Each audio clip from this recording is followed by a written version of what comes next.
राधा वल्लभ श्री हरिवंश।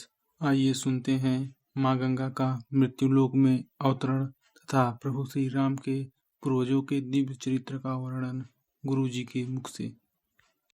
अंशुमान ने बड़ी नम्रता से कहा, प्रभु मेरे पुरखों का उद्धार कैसे हो, ये जो भस्म हो गए। तो उन्होंने कहा गंगा जल से होगा। यदि गंगा जी कृपा करें और भूतल पे आए और तुम्हारे पुरखों की राख उनमें, तो उनका परम कल्याण हो जाएगा। अंशुमान जी ने बड़ी घोर तपस्या की गंगा जी लाने के लिए, परंतु सफलता नहीं मिली। गंगा जी लाने के पहले ही मृत्यु आ गई और उनका शरीर छूट गया। अंशुमान के पुत्र दिलीप हुए।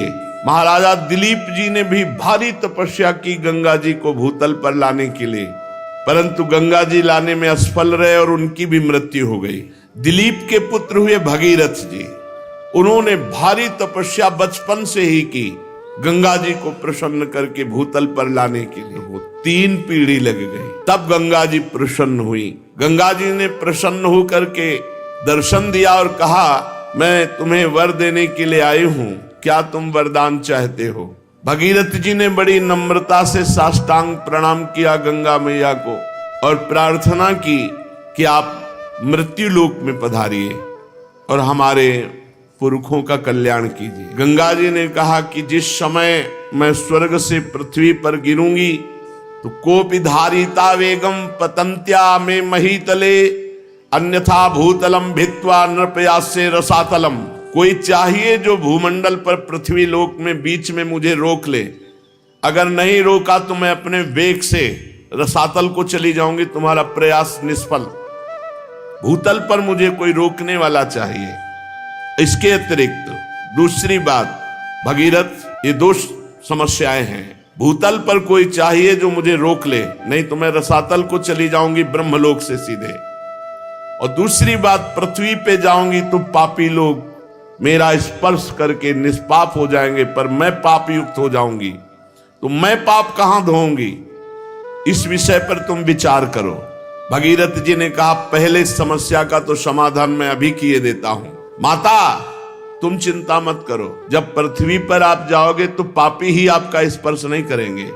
जो लोग परलोक के सुख संपत्ति का त्याग कर चुके हैं, जो संसार से संन्यास लेकर निरंतर भजन में लगे हैं, ऐसे शांत ब्रह्मनिष्ठ महात्मा जब आपका स्पर्श करेंगे तो आप निष्पाप हो जाओगे। गंगा को भी पाप रहित करने की सामर्थ्य भगवत भक्त में है, भगवत प्रेमी महात्मा में है। साधवो न्यासिना, जिन्होंने समस्त भोगों का त्याग कर दिया, ऐसे सन्यासी। शांता, जो हर द्वंद्व सहते हैं। ब्रह्मिष्ठा, जो ब्रह्मनिष्ठा वाले। लोक पावना, जो लोकों के पावन करने की सामर्थ्य रखते हैं। हरंत्यघम तेंग संगात, वो जब गंगा में गोता लगाएंगे तो गंगा निष्पाप हो जाएगी। ये बात कही भगीरथ जी ने।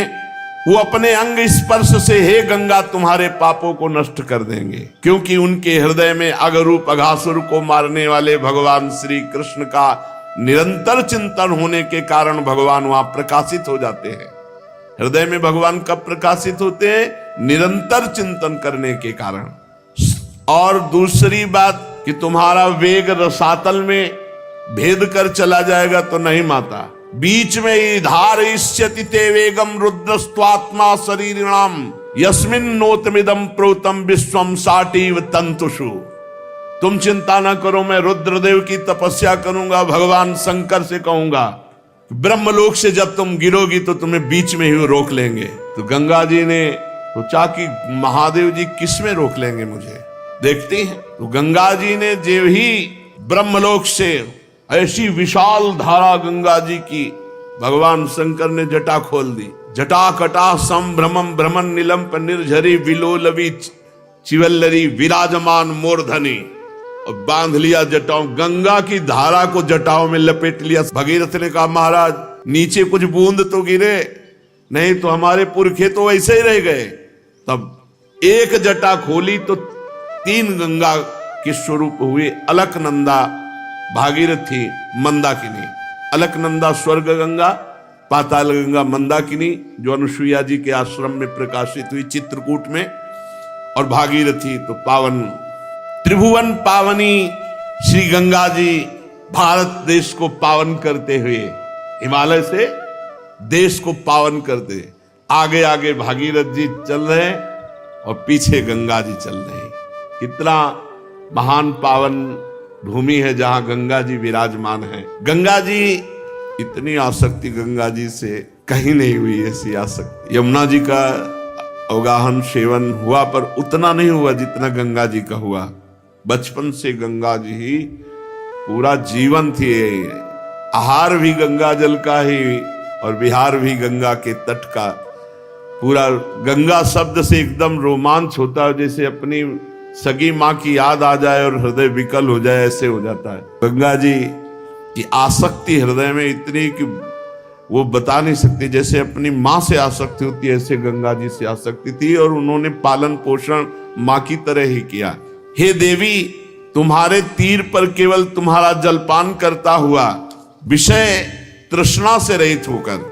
किसी ने पूछा कि एकांतिक में कि आप भी तो मन वाले हैं, साधक जब साधना करते तो अपने लोग देखते मन भागता है, ये विषय वो विषय संसार, आपको नहीं सताया क्या?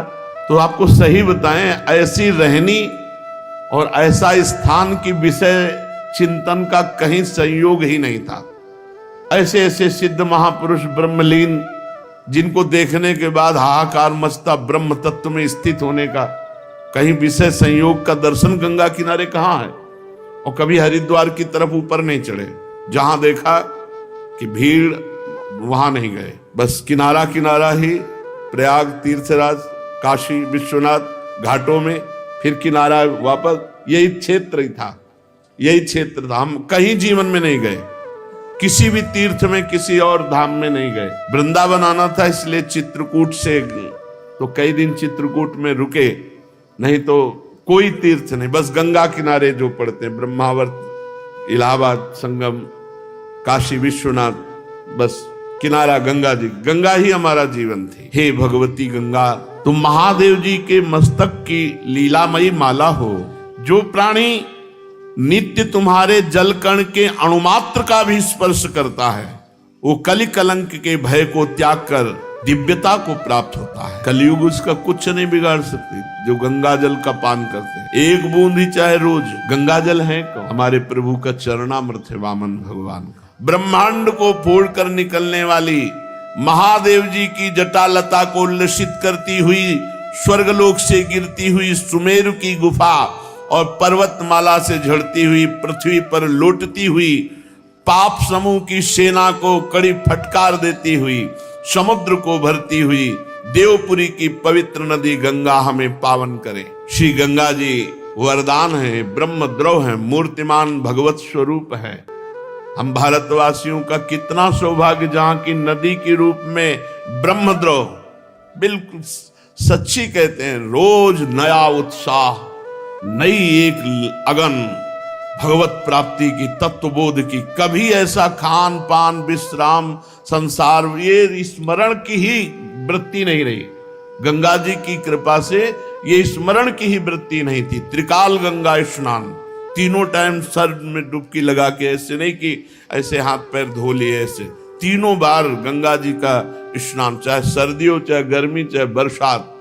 तो जब लगन लगती है तब फिर कुछ नहीं सुनाई देता। ये मन तभी आपको, आपके हृदय में अभी लगन नहीं लगी, भगवत प्राप्ति की लगन लग जाए तो ये विषय, अरे ब्रह्मादिक के भोग सब विषम लागत ताई, नारायण ब्रज चंद की लगन लगी ही जाए।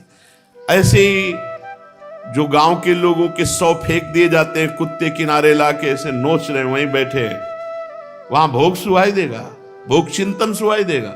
वहां तो बस हाय हाय मचा। ये शरीर की दुर्दशा, यही हमारे शरीर की दुर्दशा होगी। फिर भगवत तत्व का अगर बोध नहीं हुआ तो मतलब क्या रह गया?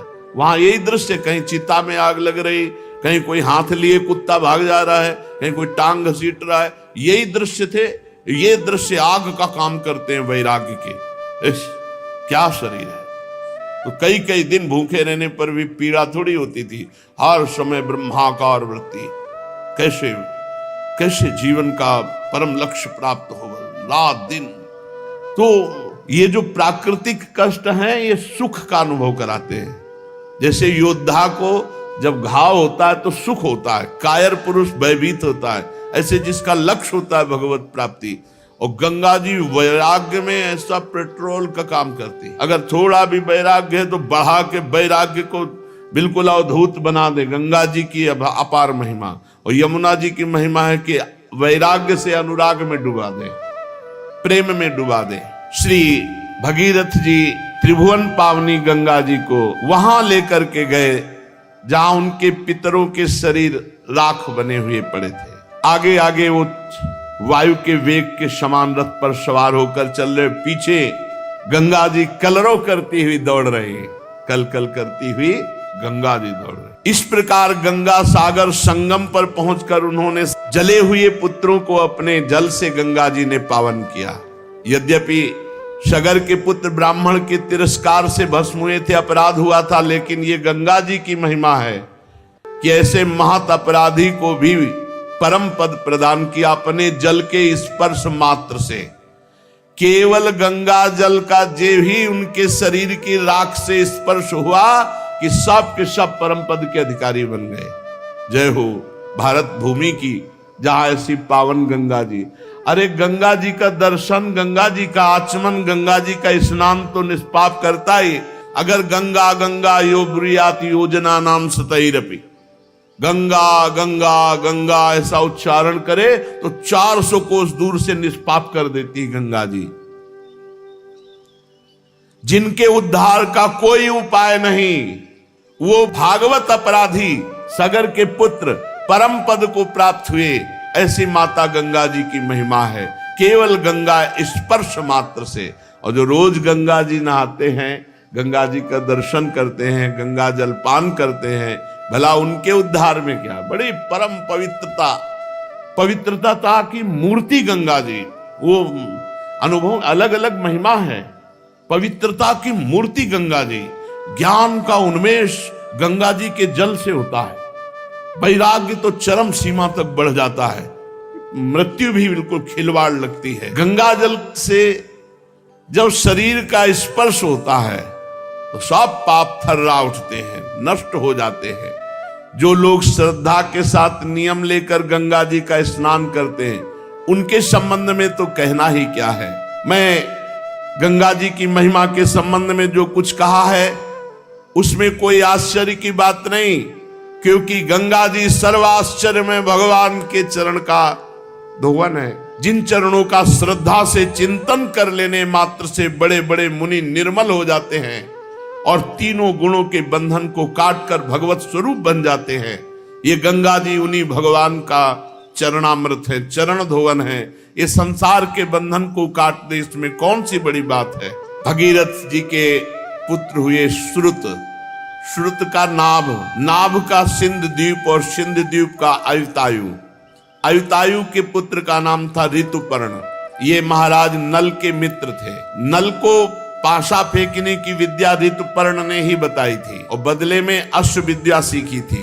ये द्वित क्रीड़ा खेलने के कारण महाराज नल बड़ी समस्या में, बड़े संकट में पड़ गए।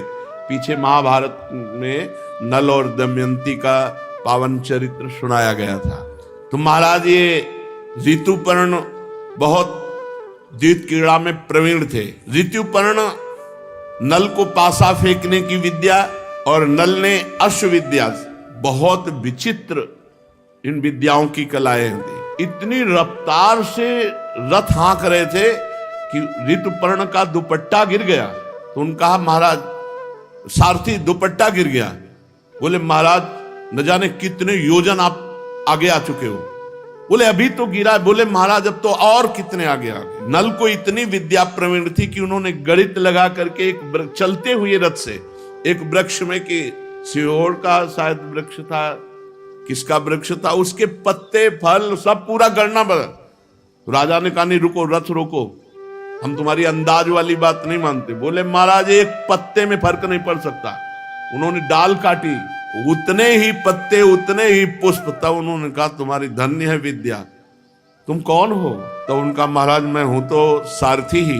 बोले नहीं, ये विद्या केवल महाराज नल में पाई जाती है। तो ना आपका रूप है, क्योंकि वो रूप भी नहीं था, करकोटक सांप के काटने से अंतर ध्यान। बड़ा रोचक प्रसंग महाराज नल दमयंती का आज भी आनी है कि अगर ऋतुपर्ण राजा और नल, करकोटक सांप, इनका स्मरण करे तो कलयुग का प्रभाव उसके ऊपर नहीं आएगा। ये कलयुग का ही प्रभाव था। महाराज नल की बुद्धि मारी गई और उन्होंने अपने सर्वस्व को दांव में लगा दिया और महारानी से भारी संकट में पड़े।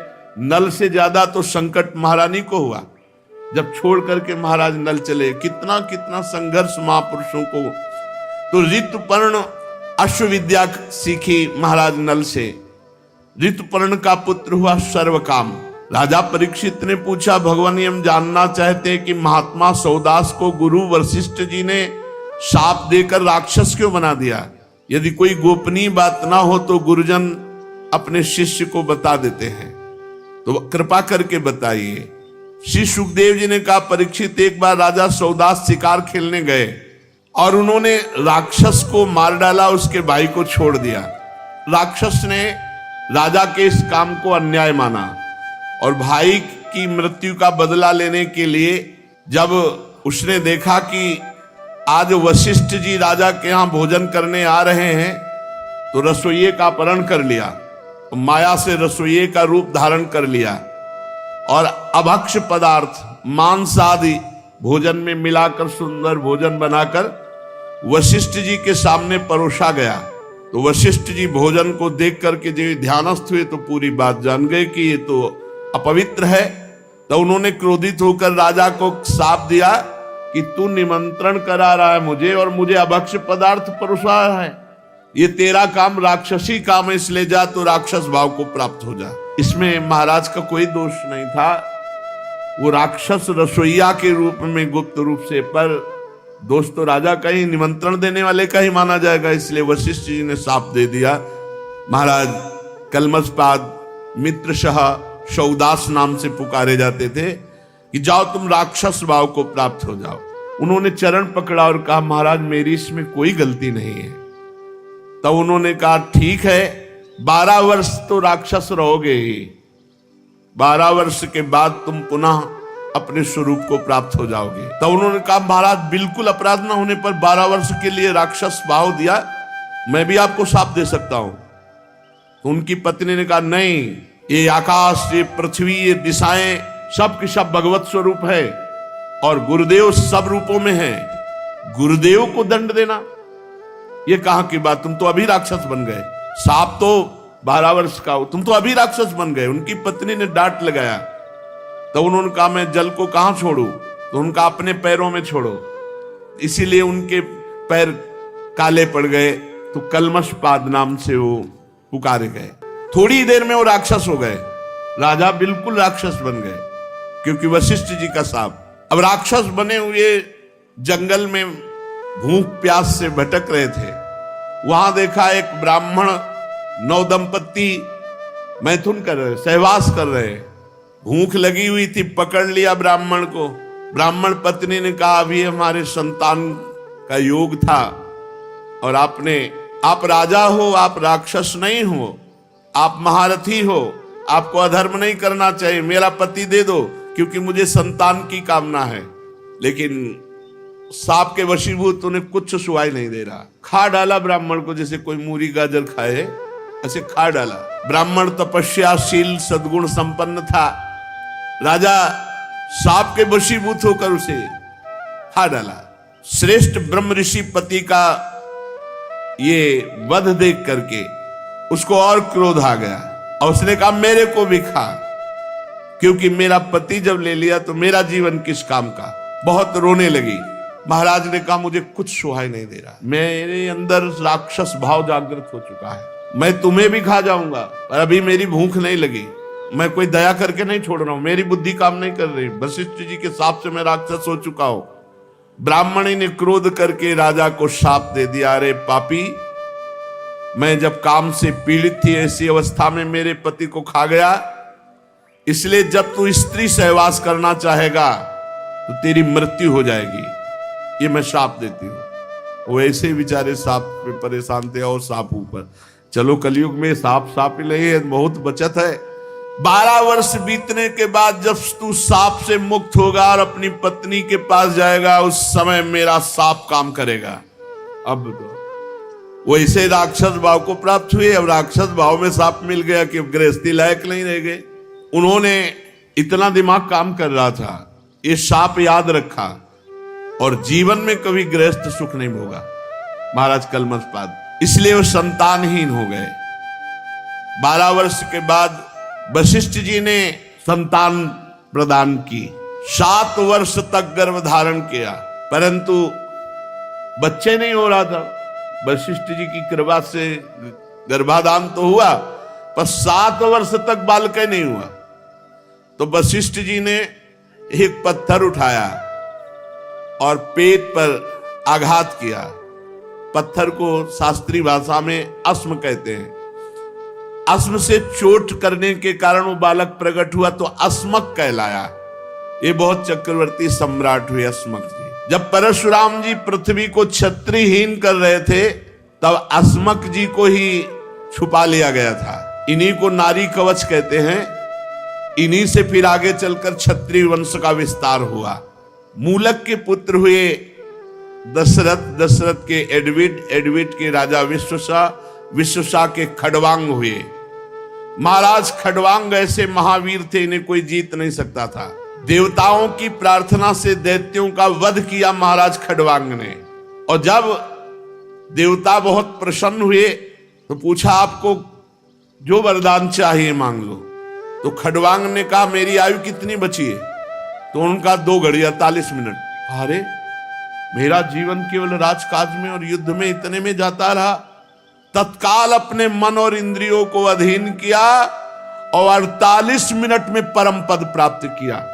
खडवांग जी ने 2 घड़ी में, जीवन में जब पता चला कि आयु रह गई इतनी 2 घड़ी 48 मिनट, तो मन और बुद्धि को खींचकर भगवान में लगा। महावीर तो थे ही वो, और भगवान में स्थित होकर अपने शरीर को त्यागा, 2 घड़ी में परम पद प्राप्त किया। धन्य है उनका जीवन जिन्होंने अपने को भगवान में समर्पित किया है। तीनों लोकों के स्वामी भगवान मुझ पर प्रसन्न है जो मुझे पता चल गया, खडवांग जी सोच रहे। और भोगों की लालसा का त्याग करके जीवन दाता श्री हरि में ऐसे भाव में मगन हुए कि 48 मिनट में परम पद प्राप्त किया।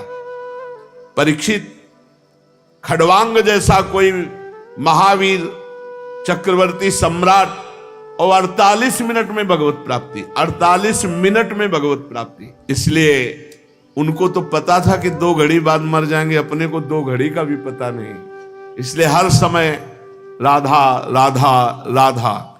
इन्हीं खडवांग के पुत्र दीर्घबाहु, और दीर्घबाहु के परम यशस्वी पुत्र हुए महाराज रघु, रघु के अज, और अज के महाराज चक्रवर्ती सम्राट दशरथ जी हुए। और दशरथ जी की तपस्या, भजन, उससे प्रभावित होकर परब्रह्म परमात्मा 4 रूपों में प्रकट हुए। राम, लक्ष्मण, भरत, शत्रुघ्न। खडवांग के वंश में ही परीक्षित, सीतापति भगवान मर्यादा पुरुषोत्तम श्री राम का चरित्र तो तत्वदर्शी ऋषियों ने बहुत वर्णन किया है और तुमने अनेक बार उसे सुना भी है। भगवान श्री राम सत्य प्रतिज्ञ। देखो जीवन का यही समय सार्थक जा रहा है और तो सब प्रपंच है। भगवान की चर्चा, भगवान का ना, ऐसा लगता है कि कुछ और हो ही ना। चित्त का प्रभु में निरंतर डूबना। बस ये ऐसा थोड़ी लग रहा है कि कल की चर्चा हो रही है, ऐसा लग रहा है अभी चर्चा हो रही है, अभी प्रभु के साथ। और ये थोड़ी कि राम जी और श्याम जी में कोई अंतर, वही श्याम जी में हुई। हमें तो अंतर नहीं दिखाई देता। हमें तो बस अंतर अगर गौर से देखें तो इनकी ग्रीवा सीधी रहती है, तो थोड़ा टेढ़ी रखने बका, एक ही बात है। वही राम जी हैं, वही श्याम जी। से चर्चा आगे। श्री राधा वल्लभ लाल की।